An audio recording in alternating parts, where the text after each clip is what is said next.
Toyota store. Toyota, the official vehicle of DNVR. Are we okay? Chat, are we good? Welcome back, Alyssa. FDP in the building. Is it still going? Oh, Ruth thought his car was breaking down. I thought my car was blowing up.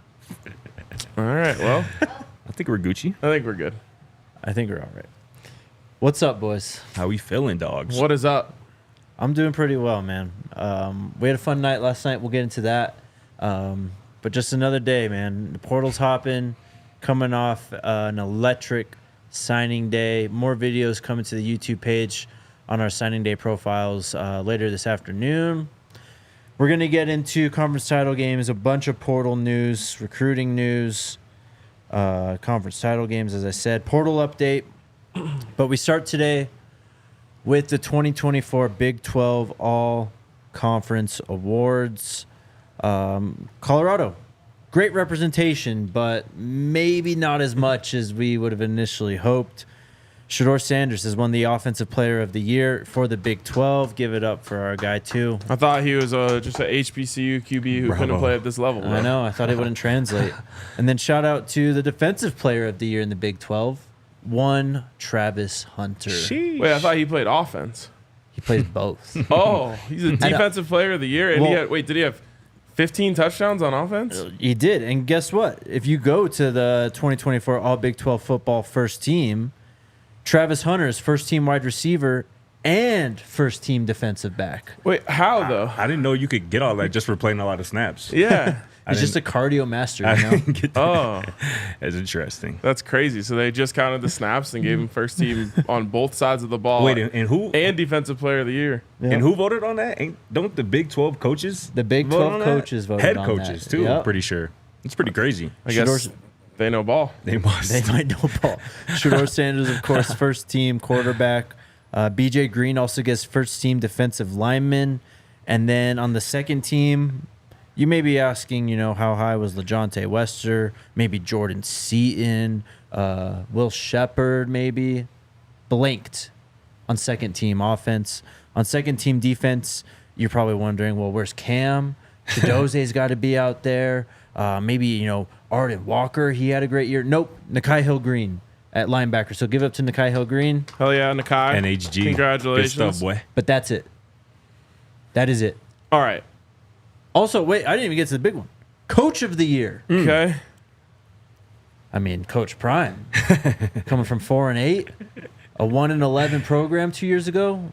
It goes to Kenny Dillingham. He took his team to the Big 12 title game, though, after being voted to finish last in the conference. Yeah, I mean, let me just start by saying it's incredibly awesome that the Big 12 Offensive and Defensive Player of the Year both came from Colorado, and obviously they're rightful winners. If it weren't for Shedeur, Travis would have won offense too. But Shedeur absolutely deserving of Offensive Player of the Year. And, again, just one of those moments like, wake me up from this dream, because 2 years ago, this team didn't have any players that were in the contention for these awards. So really awesome. I'll start with Coach of the Year, though, because I obviously think Coach Prime is more than deserving of this. And I think that if you were to take in how bad the team was when he got here into this, then he absolutely wins this award.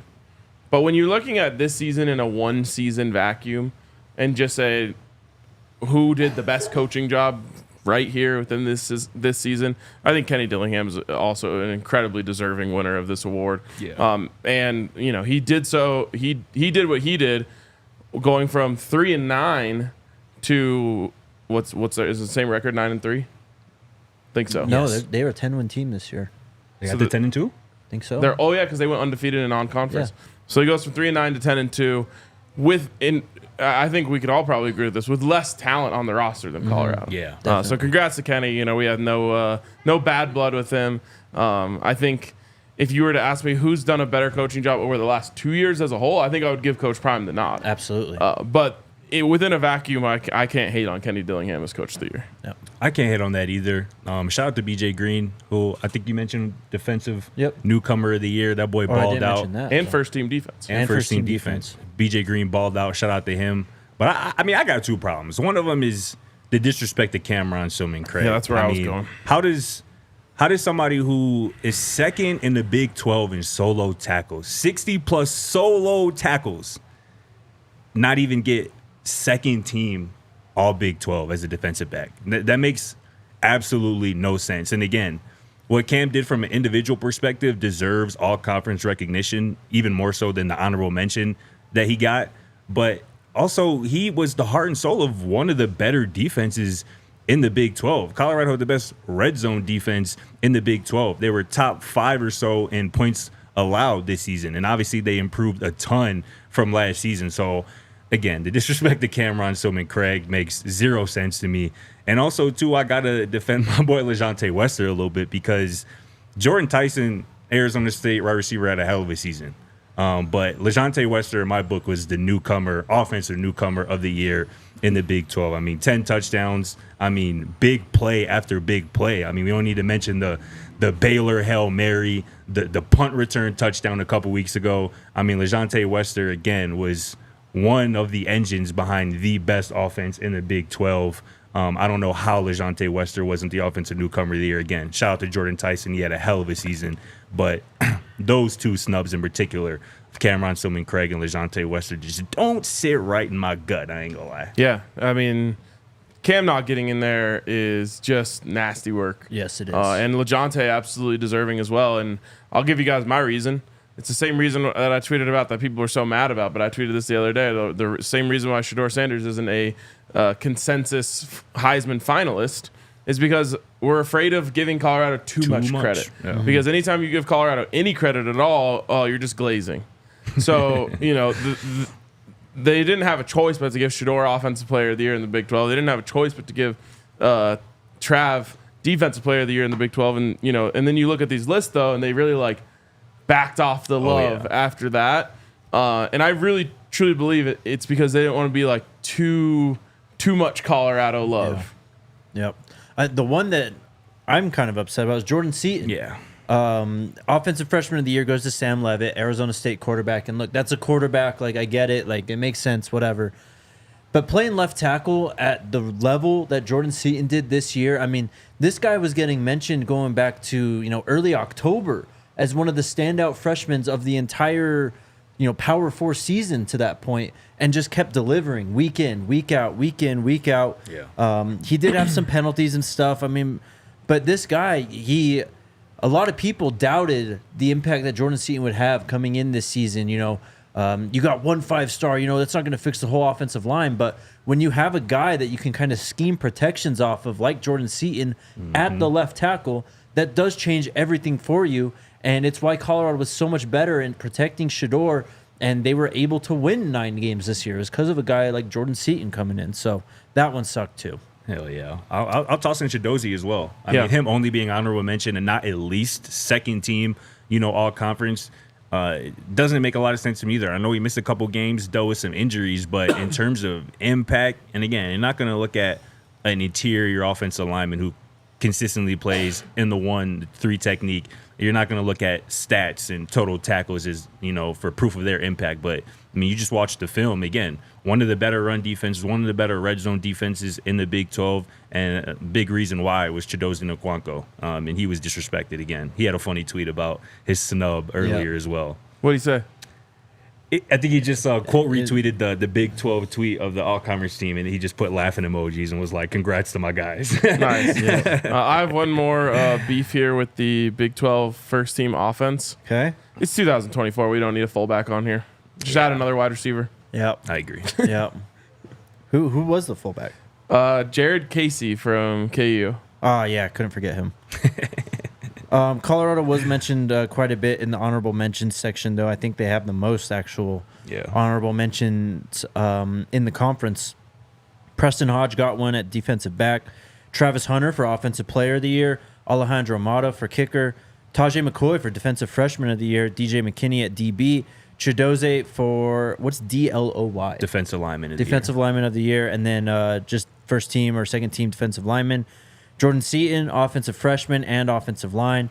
Cam at DB, Mark Vassett, mate at punter, and then LaJonte at offensive newcomer and wide receiver. So they're getting mentioned, but I don't think they're getting the credit they rightfully deserve, especially guys like Cam, LaJonte, and Jordan. Yeah. I mean, and Coach Prime. True. There's a.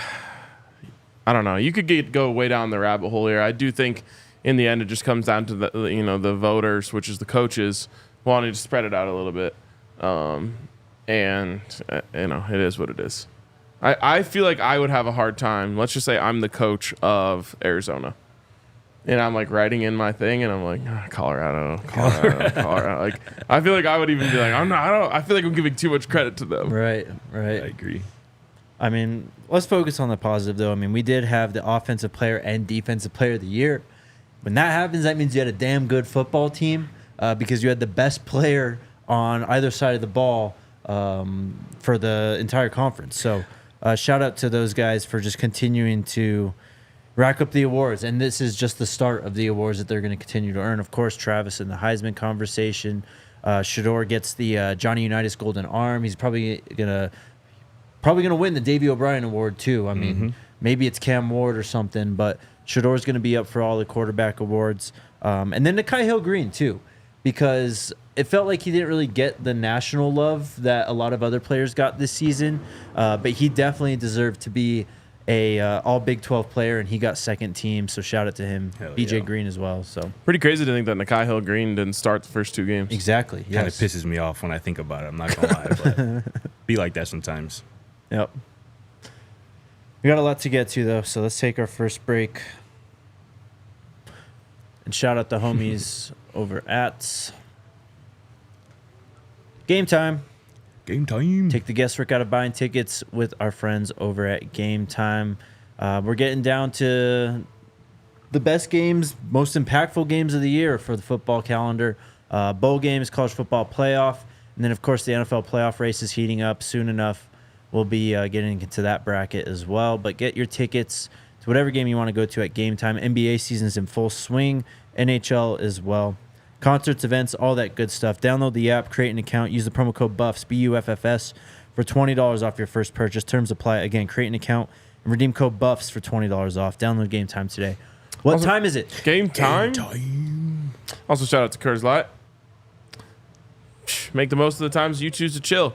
It's Thursday, which means it's basically Friday, which means it's time to go down to the local liquor store, get yourself a, 24-pack? Should get you through at least the next 2 days. I mean, we only have 8 football games, so yeah. There you go, 4 a game. Yep. No, 3 a game. There's more than math that, but hard. 8 that actually matter. Yeah, exactly. One every quarter and a little bit. It's perfect amount when you go over and get yourself some Coors Light.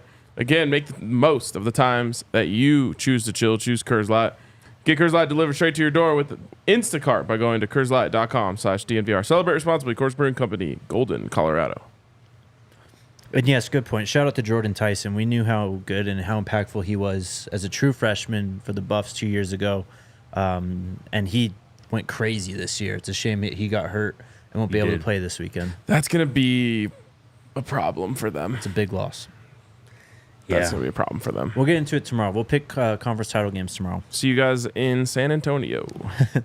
We'll get to that too. Update on the bowl game. Let's go to the portal though, because it's gone crazy the last 48 hours. Yeah. With signing day yesterday, maybe at least I thought it would slow down a little bit because we're still a few days out. It's just picked up even more. Colorado has found a new target at tight end though. They have offered former Tulsa tight end Luke McGarry. He's listed at 6'3", 240 pounds. He is from Texas. Can I ask a dumb question? Yeah. How are offers going out? The portal's not even open. I'm not going to comment. Not going to comment. I just wasn't sure if there's something I'm missing here.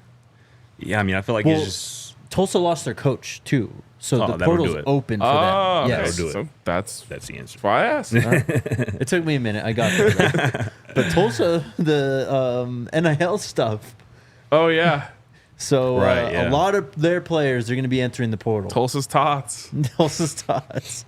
This last year, Luke McGarry had 17 receptions for 231 yards and 1 touchdown. Seems to be mostly like an inline blocking guy. Again, listed at 6'3", 240, so a big body. Can I give some free game to all athletes out there? Sure. Schools like Tulsa don't have NIL money. Whatever they tell you they're giving you is a lie. Even UNLV doesn't have it. Yeah. There's like 40 schools that actually have NIL money to give you. So anything more than like, we're going to get you a deal with like Joe's Tire Shack is probably not true. Yeah. It's a good point. All right. Especially if we're talking like 6-figure numbers. Yeah. But I get, wasn't that what the UNLV kid said? Said he was owed 100,000. Yeah, something like that. Yeah. They never had that for all of the players combined. Yeah. Well, it just shows you how dirty of a game recruiting is called, Yes. bro. It's probably always been dirty, but I feel like it's all the way in the mud nowadays, bro. Like people you can just tell kids anything and really not be held accountable for it. And yeah, it's up to you as an athlete and as a parent, guidance of an athlete to do your due diligence, and make sure, people are staying true to their word. But you never know. It really is the wild, wild west out here in recruiting nowadays, especially with the portal opening up, man. It's crazy. And what an eye-opening experience it is, because now it's all public. Like NIL is allowed, so you can talk about it. Yeah. Back in the day, they just lied to the kids and told them they were going to give them the money and then didn't give it to them. But who are you going to cry to, because you weren't ever allowed to accept that money? Right. Mm-hmm. Right. All right. I've got 12 names here. Sheesh. New names to talk through. Actually, some of them we've kind of mentioned before. Kentucky tight end Jordan Dingle, the starting tight end, has entered the portal today.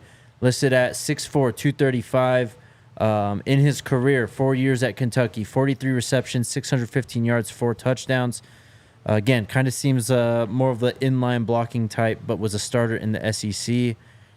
They had 3 big portal entries. Next one is Berrien Brown. Number one. My new number one. New number 1 for RK. This guy is the all-time SEC leader, I think, in kick return touchdowns. He is a blur. In his 3 years at Kentucky, 122 receptions for 1,528 yards and 11 touchdowns. He's also carried the ball 29 times for 2 touchdowns.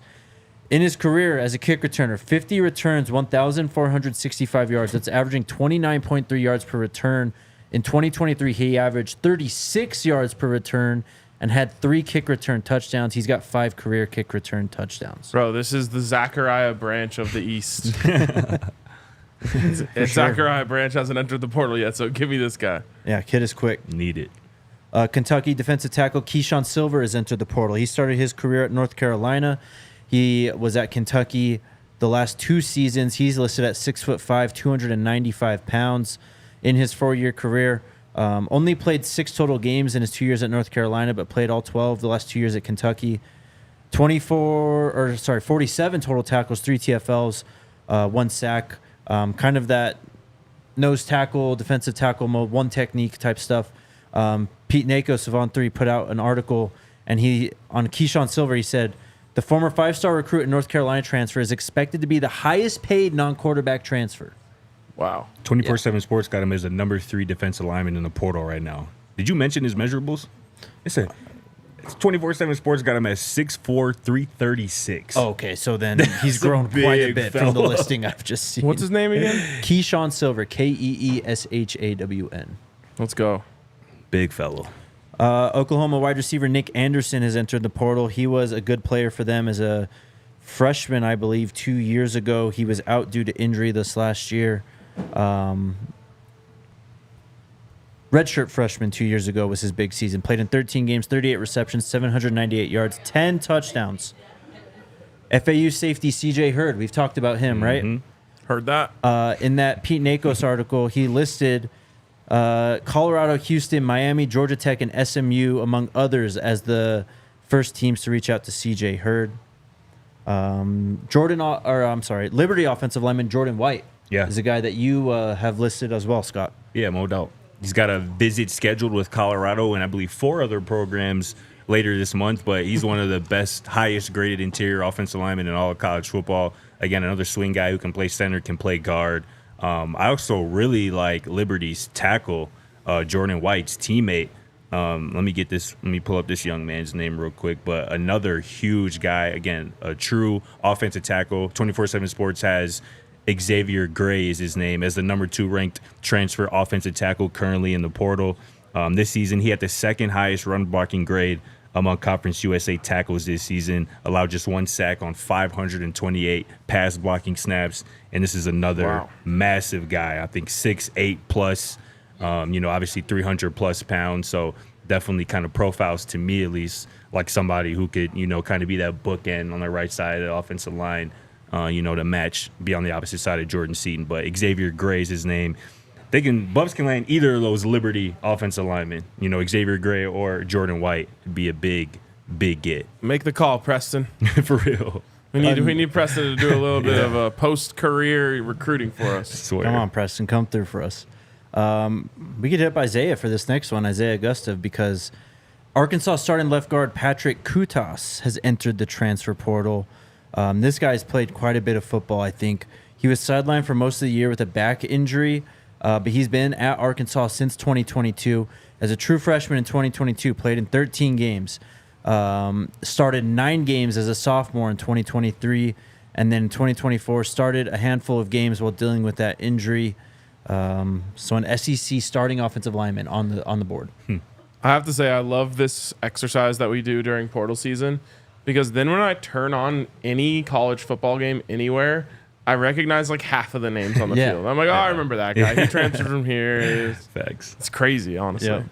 You know who I was really expecting to see when I turned on a Arkansas game? Tesla.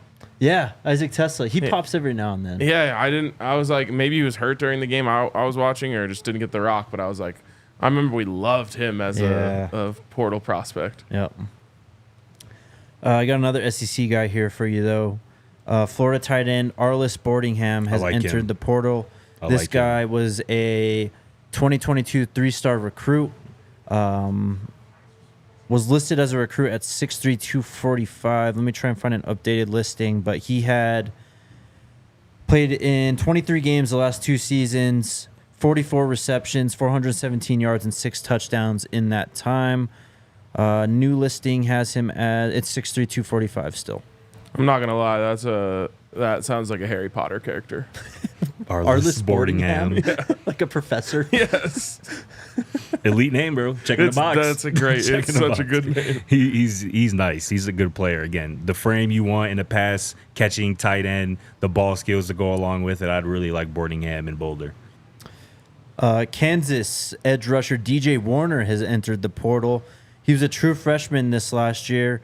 As a 2024 recruit, he was the 124th overall player, the 10th overall edge, listed at 6'3", 217 pounds. He's originally from Arizona. I don't think he played that much this year, so this could potentially be a full eligibility player. Nope, played in 12 games, so he's got 3 years of eligibility remaining with a red shirt as well. And then a couple Purdue guys. Did we talk about Dylan Thieneman yet? He's a demon. I think we did. I don't know. Talk about him again. He's a beast. Yeah. Dylan Thieneman, kind of a legacy recruit or player at Purdue. I remember back when I was working at SIS, I watched a few Purdue games, and they had 2 brothers, I think, back at that time. This is like 2017, 2018, with the last name Thieneman. So Dylan's coming in, playing safety. He was really good this last year. The last 2 years, I mean, this is crazy. Yes. 210 tackles over the last 2 seasons, 7 TFLs, 1 sack. He had no interceptions this last year, but had 6 INTs in 23, 9 passes broken up in that time, and 2 forced fumbles again in 2023. He was 2023 Big Ten Freshman of the Year, a freshman All-American at Purdue a couple years ago. What year? 2023. So this season. He's going into his junior year. Yes. Can I build a pipeline here? Sure. He plays safety. Yep. His head coach, who just got fired, also played safety. Do you know where that coach played safety? Colorado. University of Colorado. So I have to assume a safety playing for a safety has a good relationship with the head coach. Yeah. Head coach on his way out maybe just says, hey, if you're hitting the portal, great experience at Colorado. Or the flip side of that would be Ryan Walters is probably going to get hired as someone's defensive coordinator. He's going to bring him there. And he's going to probably want his guy to come with him. Yep. No, you're right. We talked about Purdue tight end Tavion Galloway, I think, on Monday. Colorado has shown early interest in him. But also keep an eye out on their other tight end, Max Clare. This guy was a 2022 three-star recruit, but he's been pretty productive, especially this last season. In 2024, 51 receptions, 685 yards, and 4 touchdowns. Had a decent season in 2023 as well as a redshirt freshman. So, look, Purdue, not a great football team. Did not win a lot of games this last year. But they have some players who are garnering a lot of interest in the early days of the portal. Claire would be a really good get. I've seen some film on him. That's a big guy who can really run, like a true pass catching, tight end who can be a real weapon, in the passing game. He would be a great get. I'm going to add somebody else. Yeah, go for it. Jamel Johnson, not to be confused with Jamel Johnson. TCU safety Jamel Johnson, who we talked about earlier this week. But Jamel Johnson, a cornerback who just transferred, just entered the portal out of Temple. Again, a cornerback. This Buffs are losing Travis Hunter and Preston Hodge, two, let's just call them really good corners. To the NFL draft. Jamel Johnson was really good this past season at Temple. He allowed opponents to complete just 37% of passes against him. He had 47 total tackles, a couple picks, 9 PBUs this season. And again, this is his first year at Temple. Previously, he transferred from Charleston Southern. So he's gone up from Charleston Southern to Temple, maybe Temple to Colorado. And again, that kind of feels like the type of, kind of profile that Coach Prime and his staff have kind of attacked, kind of guys who maybe have been overlooked in the past, but have proved that when you go up in competition, you can compete and still kind of be that guy. So Jamel Johnson, really sticky coverage. And again, just watching film, he was left on an island a lot of the times in man coverage, which I feel like is something that Coach Prime, Robert Livingston, would, like. So Jamel Johnson is somebody who you should keep on your radar.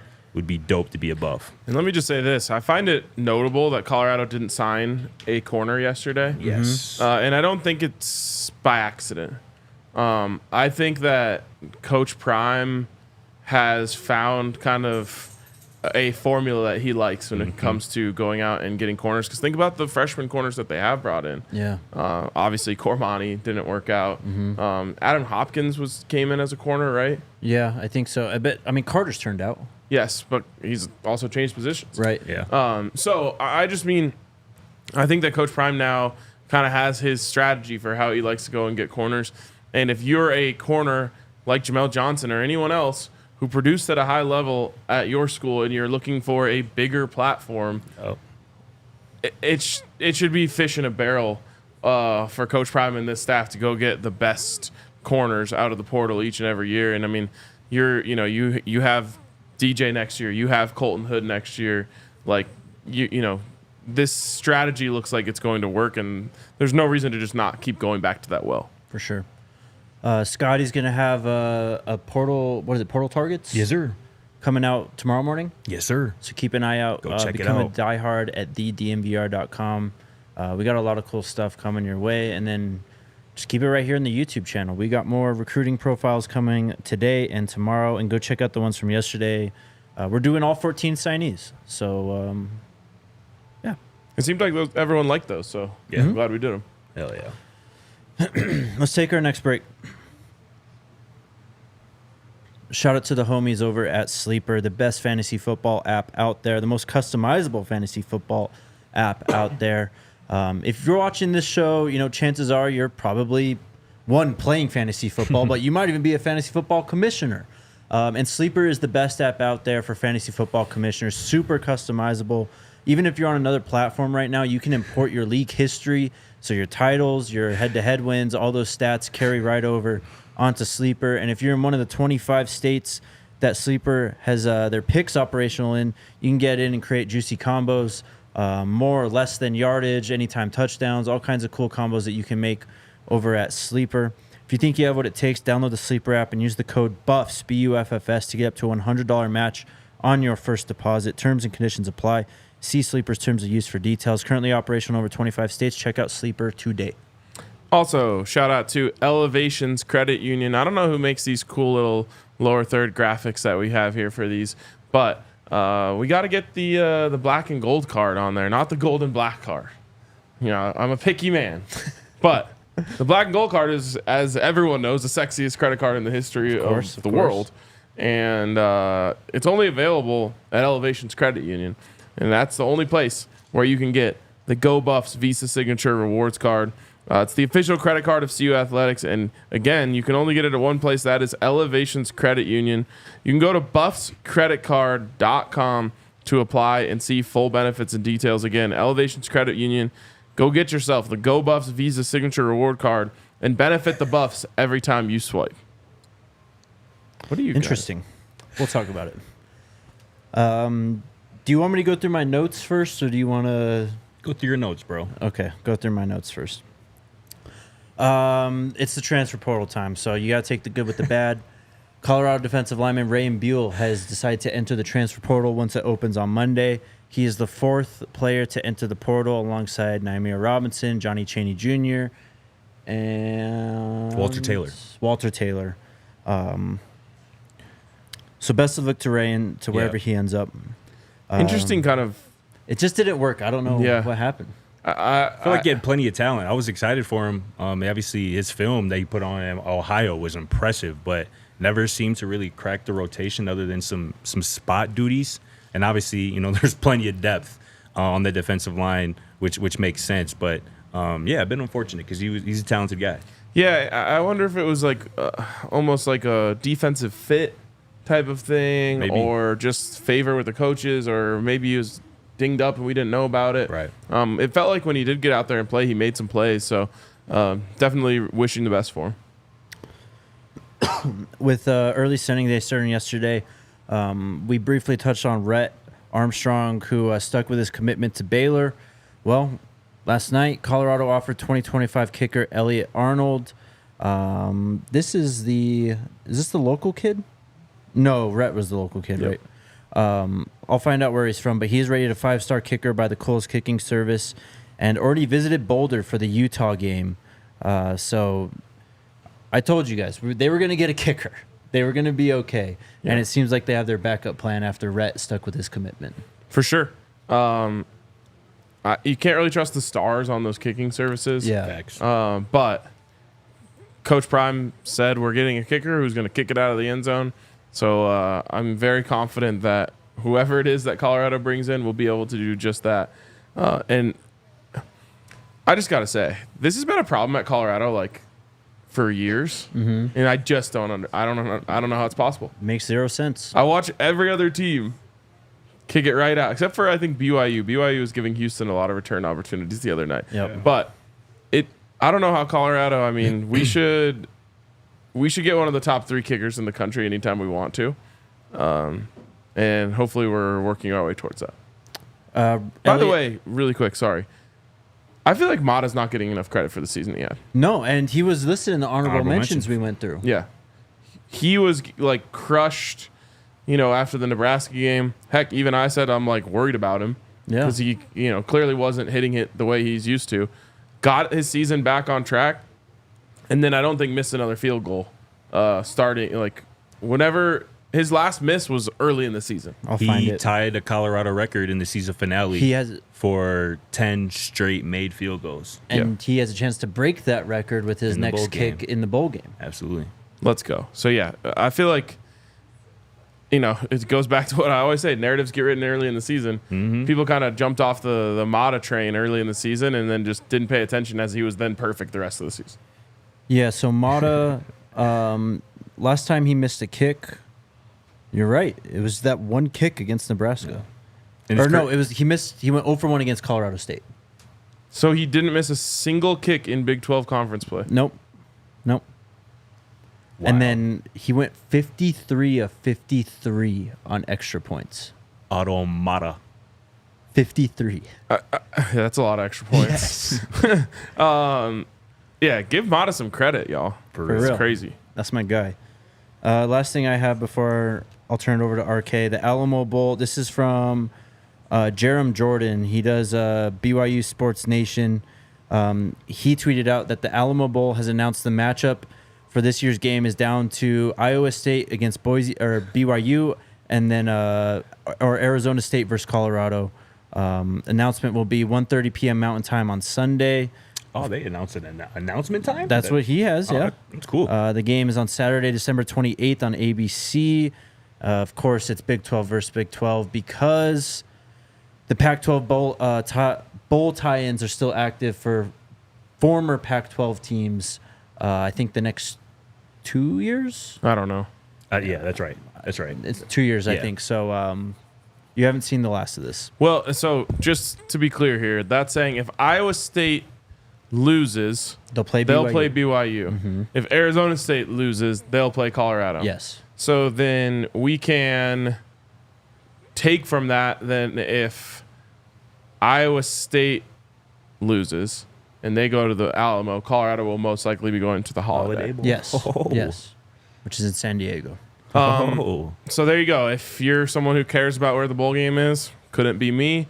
But if you're someone who cares about what the bowl game is, in fact, if you're someone who's going as so far as to complain and whine and moan about where the bowl game is, well, you have your team. Root for Arizona State to win the Pac-12 conference.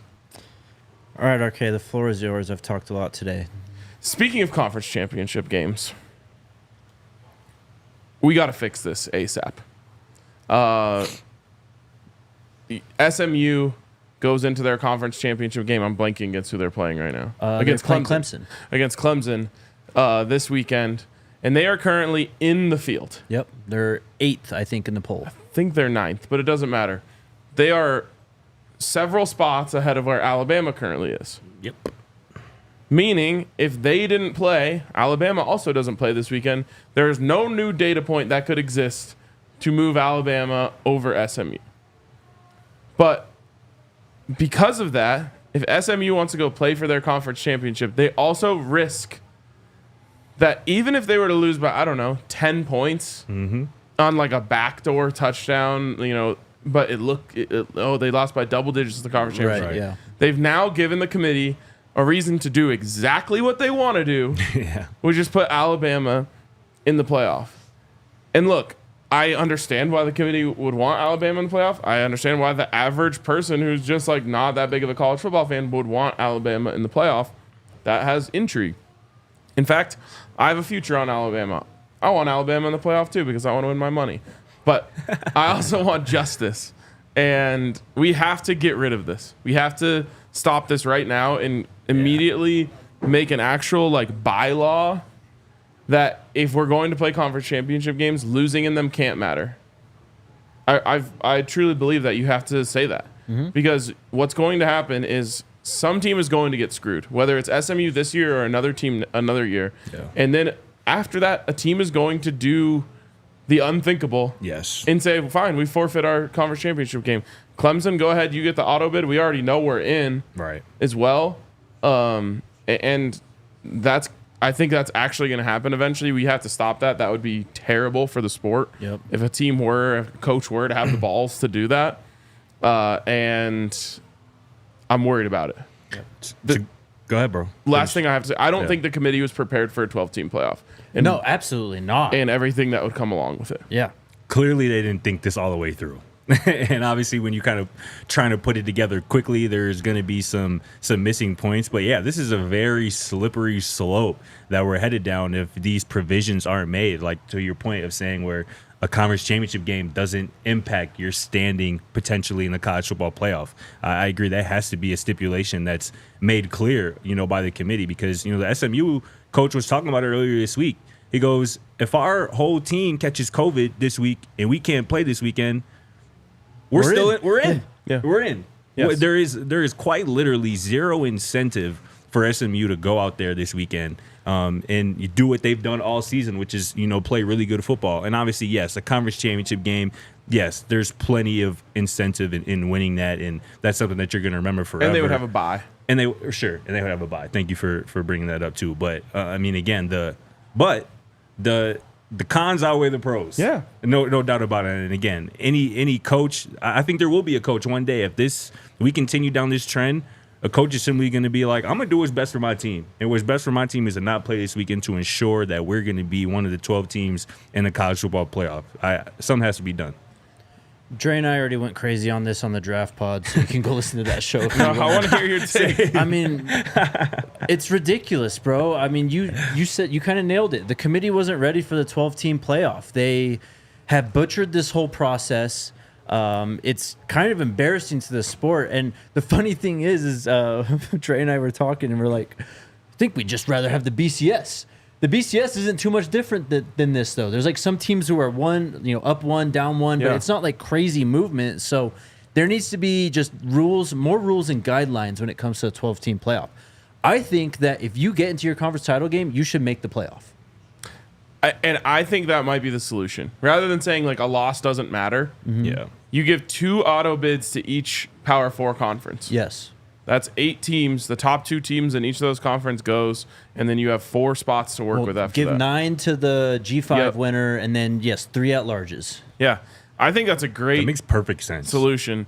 And it, again, it incentivizes heavily making it to your conference championship game, which should be a thing. Absolutely. Rather than the current setup, which decentivizes it. And by the way, just to completely pour cold water on your guys' BCS take, in the BCS era, the University of Colorado beat Nebraska 62-36 to knock them out of the Big 12 championship game. Colorado went and won the Big 12 championship game, and Nebraska, who didn't even play in the conference championship game, got selected by the BCS to play in the national title.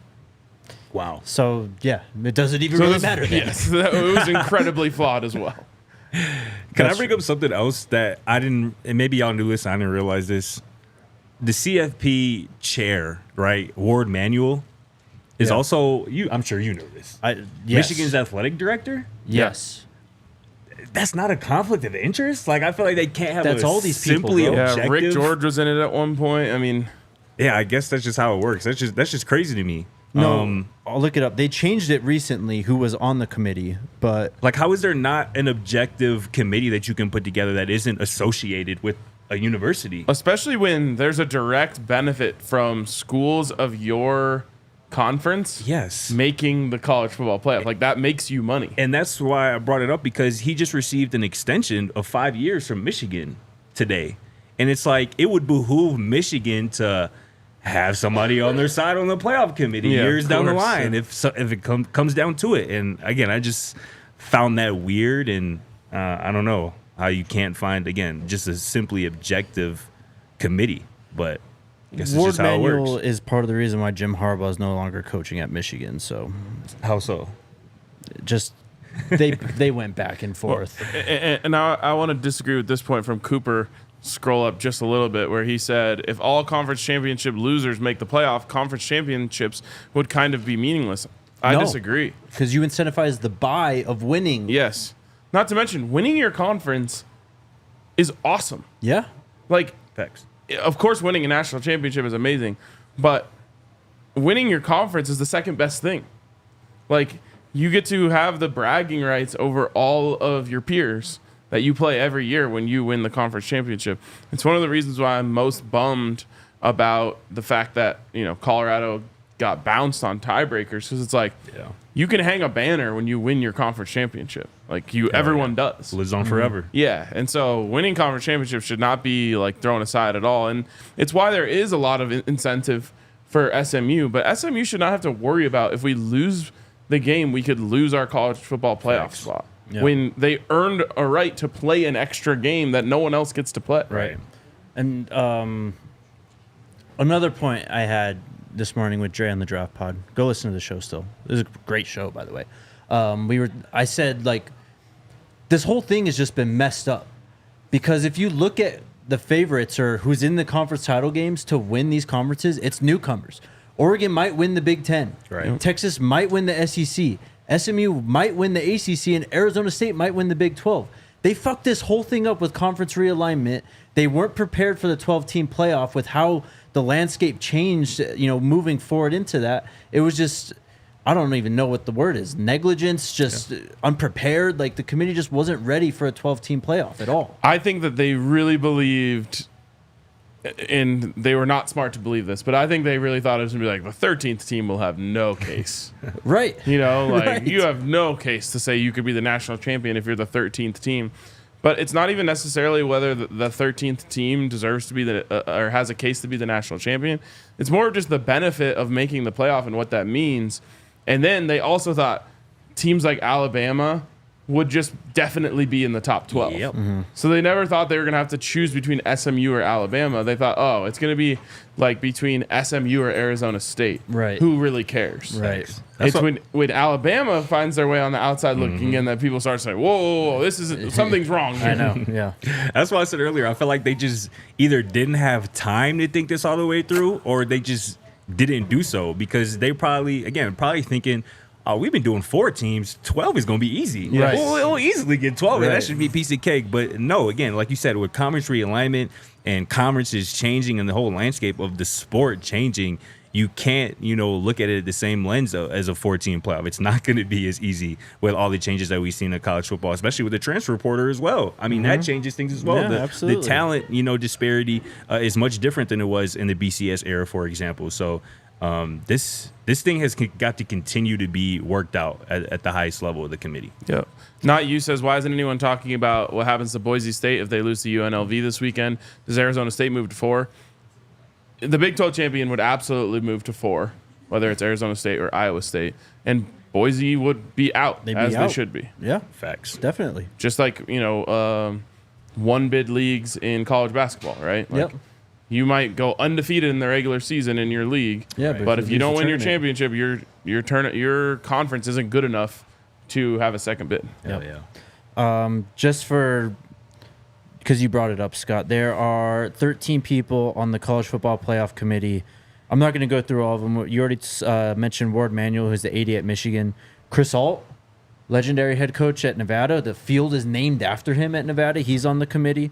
Will Shields, remember him? He's on the committee. No. Chiefs guard. Oh, yeah. He won the Outland Trophy.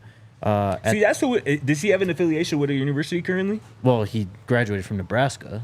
Oh, I didn't know that. Okay. But that's like. But he doesn't work for Nebraska, or does he? And that was my question. Yeah.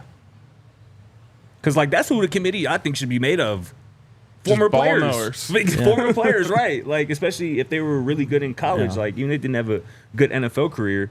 That's who the committee should be made of. And they do say that, of course, if your school is in it, then that person is removed from those conversations.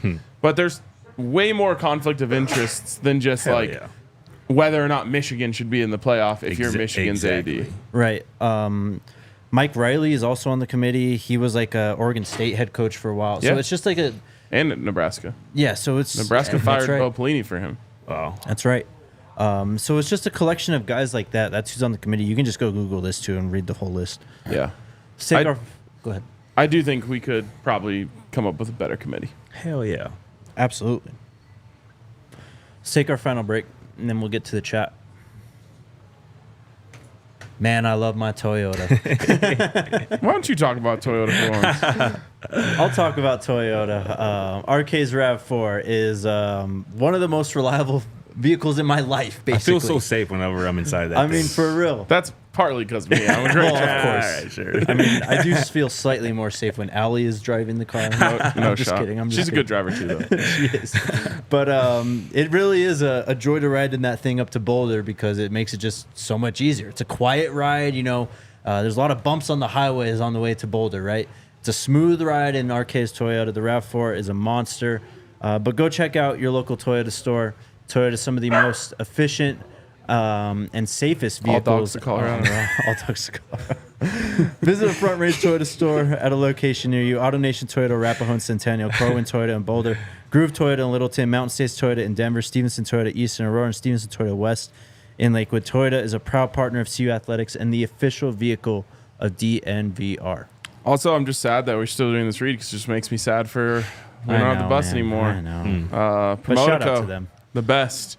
We miss our bus deeply. In fact, I'm like, if we do end up getting San Antonio or San Diego, those are both pretty drivable destinations. San Diego, pretty far, but San Antonio is like a 14-hour drive again. I wish we had it. But if you want a bus for anything that you're doing, whether that's with your business, with your friends, these guys are amazing. They're full service, meaning they're going to do the wrap on the bus. They're going to provide the bus itself, of course. They're going to provide you the driver. They're going to make the schedule. They just do an incredible job. So can't thank them enough for what they did for us this year. Maybe we run it back again next year. Either way, though, check out our friends over at Promotico by going to promotoco.net or call them at 678-208-3436. What's up, chat? Squad. Southside D is first. Anyone know what happened to Myles Slusher? I hope he finds a place to play. He's unfortunately stuck in the portal, it seems. The dark side of the portal, man. You start looking into this stuff, it'll make you sad. It is terribly sad. The portal, like, it's the classic grass isn't always greener. Yeah. And what's happening is only going to get worse. Too many players enter the portal. Because everyone thinks they've got a chance to go make some extra money, and I don't blame them for that. Everyone literally thinks the grass is going to be greener, and there's probably going to be a 30 for 30 about it in about 10 years about how many guys' college career ended the day that they had jumped in the portal. Yep. Got to go into the portal with a plan, man. Yep. And that's why when you ask, like, you know, kind of in jest, like, how are these guys getting offers before they hit the portal? But just even when they're having contact with other schools where they hit the portal, you kind of got to. You kind of have to know that there's at least a little bit of a market for you out there before you officially, you know, hit that portal. And, you know, guys just got to do that. Got to have a plan. Definitely. Yeah. I mean, it's kind of one of those things where it's like, if someone hasn't tampered to try to talk to you, it might be for a reason. Probably should stay where you're at. Facts. What's up, Rob? He says, man, I'm fired about these high school recruits. Who's your guys' favorite so far? Hard to pick just one.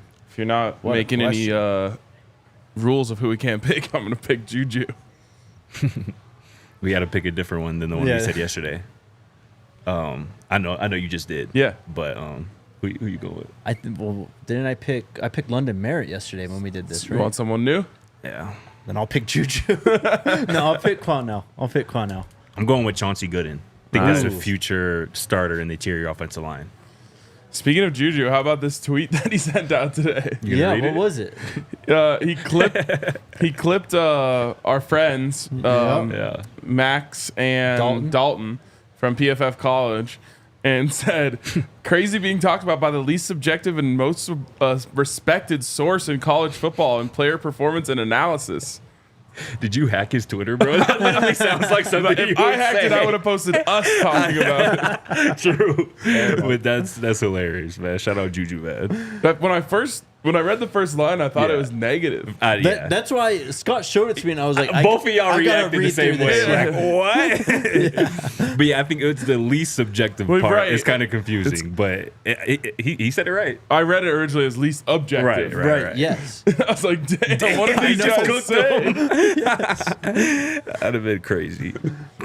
Dave asked, it has to be former Pac-12 versus Big 12 in the Alamo Bowl. Can CU play ASU? Yes, that would be the projected matchup if ASU loses. That came from the Alamo Bowl, did it not? Yes.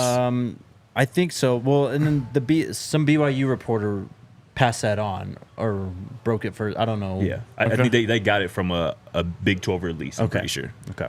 Or Alamo Bowl release, excuse me. Alamo Bowl release. Not you, with a couple of 199 super chats. Thank you. They actually wrote something on two more, though. Let's go to those. Go to those, yeah. Not you. Everyone go vote for Shilo Sanders. Hardest hit on Slamders. Hardest hit on Twitter. Pat McAfee. Hashtag Ram Trucked. He's getting his butt kicked and needs Buff Nation's help. So go vote for Shilo. Not you again. Will you please do a where are they now for prominent CU portal transfers that helps our kids choose wisely? I'm going to be honest, I don't like doing that stuff really. Yeah, it feels shady. Yeah. It just feels like I don't know. You're burying. I mean, Right. I feel bad for the kids who ended up nowhere or yeah. We did it the first off season because we were trying to prove a point. Yes. But yeah. When the point, we had to try to prove the point because everyone else is out there saying, "Oh, Deion Sanders just ran all these kids out of town." Exactly. Blah blah. Exactly. Thank you for the super chats, though. Wayne says, "Welcome back, FDP. Never leave us again. I don't like timeout." Oh no, did you get put in timeout? P.S. Tiff did a great job. She just wasn't used to our brand of crazy. LOL. You guys definitely have your own brand of crazy in the chat. We need to put together like a step-by-step guide for producers on the Buffs chat or something. Honestly, not a bad idea. I mean, I did. Did you really? I don't know how deep we gotta go, though. I'm Heaven's Demon. My wife would like to know if you could choose what bowl games do you go to. Which one are you picking? Any bowl game or the two that we're down to? Hey, bro said any bowl game. Or Yeah. what bowl? Yeah. Any bowl game. Pasadena, baby. Send me to the Rose Bowl. I like high quality stadiums. Oh my God, this guy. No, man, I want to be in the national championship. Other than that, I don't care what bowl it is. Yeah, man. I'm trying to go to San Diego, man. I ain't gonna lie. You're right. That's where I'm trying to be. I truly don't care, but going to San Diego sounds real nice. For real. I'm the same. I really don't care, but I'm not going to be upset if we go Also, to San like, Diego. I'm about like slaying dragons, so there's a benefit to the Alamo Bowl for me. Like, I'm not scared of the Alamo Bowl, and I think it's crazy that anyone is. So like, I want that trophy on our shelf, but I also want tacos in San Diego. Yeah. Yeah. And also, too, with the Holiday Bowl, like, it's against the ACC team, and I feel like that would just make for a better matchup as well, whether it be Miami or Clemson. Like, that would be an elite matchup. Shout out Jacob, man. Shout in the out chat. Jacob. Jacob's cracking me up, man. Who was that? Monroe says, what are your thoughts on Big 12 going from 9 to 8 conference games like everyone else? Big 12 could only have one, maybe two teams in the playoff every year. That's another point I made with Dre. This has to be uniform. Yeah. This can't be, well, the SEC does it this way, the Big 12 does it this Facts. way, and the ACC does it. No, make it uniform. I don't care if it's 9, 10, or 8. Every conference has to play the same amount of conference games. We got to stop this. Facts. And it needs to be 9. Because if I was Brett Yormark, I would be like, fine, if they're saying at 8, we're going to 8. Yeah. But no one wants that. Right. We don't want more bad games on the schedule. We want more good games on the Yes. schedule. So make everyone go to 9. Yeah, Yes. yeah. Wayne says, hey guys, Big 12 plays conference games like SEC so we could play Mercer in week 11 and get an extra win on the record like them. Exactly what I'm talking about. Yep. And bless you, Jake. Thank you, Wayne. Appreciate you, bro. It's Mercer exactly what I'm catching talking about. strays. Jacob said, RK, you don't want to go to the Underground Riverwalk? You know, I wouldn't mind being a Teenage Mutant Ninja Turtle for a week. Living underground in San Antonio. I remember when they were cooking you for saying that was Yes. underground. And, like, I kind of deserved it. But I don't know, something about it. It feels like you're underground. I don't know how to describe it. Oh, man. All right. It was a good show. That was fun. That was great. Yes, sir. I can't wait to go back and listen to the sound at the beginning. Yeah, I want to know. Oh, yeah. Sorry again, chat. Tomorrow we'll be back. Little bittersweet day because it, damn it, should have been a pregame show day. Hell yeah. Should have been us, man. And it pisses me off so much that people use it as a dunk that Colorado's not playing this week. And it's like, yes, we should have taken care of our business, but it's not like we didn't tie for first. Right. Like, we lost out on tiebreakers, which were incredibly messy. Yep. It does drive me crazy, though. We should be there. Oh, wait. We do have one more thing. We went to Bill Simmons' live last night. First off, the Podfather. I mean, literally the GOAT at what we're doing right now. But that was pretty cool, and we're going to do that. It was cool, man. I just sat, like, from the second we walked in the building, and I just saw all those people sitting in chairs and literally all there is on the stage is just 2 chairs like this. Yep. I was like, we're going to do this. We're going to do this. And then, like, we got cooking on it and thinking about it, and, like, I've got 2 different ideas.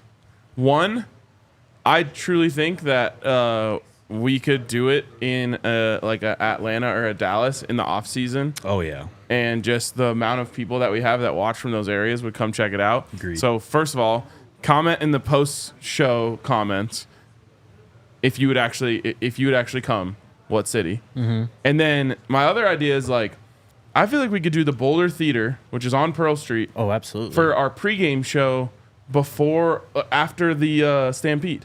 Mm-hmm. You know what I'm saying? Like first game of the year next year, Friday night Stampede, and then you go from the Stampede to the Boulder Theater for our live pregame show. Yeah.